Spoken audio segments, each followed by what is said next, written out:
MRF സ്റ്റോക്കിനെ കുറിച്ച് ഇന്ന് പരിചയപ്പെടാം. ഇതൊരു ടയർ മാനുഫാക്ചറിങ് കമ്പനിയാണ്. ഇതിൻ്റെ സ്റ്റോക്ക് പ്രൈസ് എന്ന് പറയുന്നത് 1,50,880 ആണ്.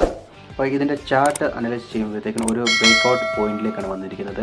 ഒരു ഇമ്പോർട്ടൻറ്റ് പോയിന്റ്സ് ആണ്. അപ്പോൾ നമുക്ക് ചാർട്ട് അനലൈസ് ചെയ്യുമ്പോൾ നിങ്ങൾക്ക് അത് മനസ്സിലാകണമെങ്കിൽ നമ്മുടെ വീഡിയോ ഫുള്ളായിട്ട് കാണുക. ഇതിൻ്റെ 52 വീക്സ് ഹൈ എന്ന് പറയുന്നത് 1,53,000 ആണ്. 52 വീക്സ് ലോ എന്ന് പറയുന്നത് 1,02,124 ആണ്. ഇന്നത്തെ ഹൈ വന്നിരിക്കുന്നത് 1,52,190 ആണ്. അപ്പോൾ ഈ ഒരു ചാർട്ട് അനാലിസിസും അതുപോലെ തന്നെ പിവറ്റിൻ്റെയൊക്കെ സപ്പോർട്ട് ആൻഡ് റെസിസ്റ്റൻസ് ലെവൽ വെച്ച് നോക്കുമ്പോൾ നമുക്കതിനെക്കുറിച്ച് കൂടുതലായിട്ട് ഡീറ്റെയിൽസ് മനസ്സിലാവും. പിവറ്റിൻ്റെ ലെവൽസ് നോക്കുമ്പോഴത്തേക്കിന് റെസിസ്റ്റൻസ് 2 ലെവലിൽ നിന്നാണ് മാർക്കറ്റ് ഇപ്പോൾ ആയിരിക്കുന്നത്. അപ്പോൾ R1 ലെവൽ എന്ന് പറയുന്നത് 1,50,610 ആണ്. R1 level. R2 എന്നാണ് ഇപ്പോൾ റിജക്ഷൻ കിട്ടിയിരിക്കുന്നത്.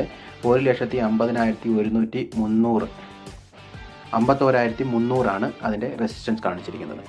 അപ്പോൾ ആ ഒരു ലെവലിൽ നിന്ന് മാർക്കറ്റ് ഇന്ന് പ്രൈസ് ക്ലോസ് ചെയ്തിരിക്കുന്നത് നോക്കുമ്പോൾ ഹൈ നോക്കുമ്പോഴത്തേക്കിന് റിജക്ഷൻ കിട്ടിയിരിക്കുന്നത് R2 ലെവലിൽ നിന്നാണ്.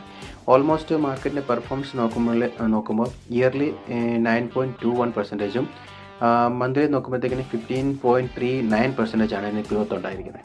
1 മന്തിൽ 1 ഇയറിലും സെയിം ആയിട്ട് 9.74 റേഞ്ചിലേക്ക് വന്നിരിക്കുകയാണ്. 200 EMA ഒക്കെ നോക്കുമ്പോഴത്തേക്കിന് പോസിറ്റീവ് റേഞ്ചിലേക്കാണ് മാർക്കറ്റിൻ്റെ വ്യൂ കാണുന്നത്. ഫണ്ടമെൻറ്റൽസ് നോക്കുമ്പോഴത്തേക്കിന് ഫേസ് വാല്യൂ 10 ആണ്. അതുപോലെ ബുക്ക് വാല്യൂ വരുന്നത് 42,856 ആണ്. PE റേഷ്യോ 35 ആണ്. ഡിവിഡൻഡ് ഇയറിൽ കാണിച്ചിട്ടില്ല. അപ്പോൾ നമുക്ക് ഈ ചാർട്ടിലെ ഇമ്പോർട്ടൻ്റ് ആയിട്ടുള്ള പോയിന്റ്സ് ഏതാണെന്ന് മനസ്സിലാക്കാം. അപ്പോൾ എല്ലാവരും റെക്കോർഡ് പോയിന്റിലേക്ക് എത്തിയിരിക്കുന്നതാണ്. അപ്പോൾ നിങ്ങൾക്ക് ഈ ഒരു ലെവലും ഈ ഒരു റേഞ്ച് മനസ്സിലാകും. ഞാനൊരു മാർക്കിംഗ് ചെയ്തിട്ടുണ്ട്, ഒരു ട്രെൻഡ് ലൈൻ അതിനകത്ത് മാർക്ക് ചെയ്തിട്ടുണ്ട്. ഹൊറിസോണ്ടൽ ലൈൻ മാർക്ക് ചെയ്തിട്ടുണ്ട്. അത് മാർക്ക് ചെയ്തിരിക്കുന്നത് ഇന്നത്തെ മാർക്കറ്റ് ക്ലോസിംഗ് പ്രൈസിന് റേഞ്ച് നിയറിലുള്ളതാണ്. 1,50,880 റേഞ്ചിലേക്കാണ് അത് വന്ന് ക്ലോസ് ചെയ്തിരിക്കുന്നത്.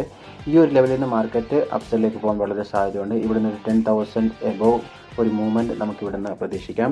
1,60,000 റേഞ്ചിലേക്ക് വരെ മാർക്കറ്റ് പോകാൻ നല്ലൊരു ചാൻസ് ഉണ്ട്.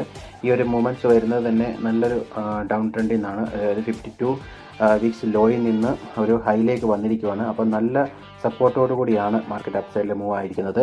ഈ ഒരു ഓപ്പർച്യൂണിറ്റി നമുക്ക് യൂസ് ചെയ്യാവുന്നതാണ്. അപ്പോൾ ഇത് റെക്കമെൻഡേഷൻ വീഡിയോ അല്ല, ഇത് നിങ്ങൾക്ക് ഒരു എഡ്യൂക്കേഷൻ പർപ്പസ് വീഡിയോ ആണ്. തീർച്ചയായിട്ടും ബ്രേക്ക്ഔട്ട് നമുക്ക് കിട്ടുവാണെങ്കിൽ ഒരു ഹൈഡ് മൂവ്മെൻറ്റ് കിട്ടാൻ വളരെ സാധ്യതയുണ്ട്. അതുകൊണ്ടാണ് ഈ ഷെയറിനെ പരിചയപ്പെടുത്തി. അപ്പോൾ എല്ലാവർക്കും ഇന്നത്തെ വീഡിയോ മനസ്സിലായെന്ന് വിചാരിക്കുന്നു. ഇതുപോലത്തെ ഷോർട്ട് വീഡിയോ കിട്ടാൻ വേണ്ടി നമ്മുടെ ചാനലൊന്ന് സപ്പോർട്ട് ചെയ്ത് ലൈക്ക് ചെയ്ത് കമൻറ്റ് ചെയ്യണം. എന്നാലും നിങ്ങൾക്ക് പുതിയ വീഡിയോ കിട്ടത്തുള്ളൂ. ഓക്കെ ഗൈസ്, പുതിയ സ്റ്റോക്കുമായി പിന്നീട് കാണും വരെ ബൈ ബൈ. Thank you.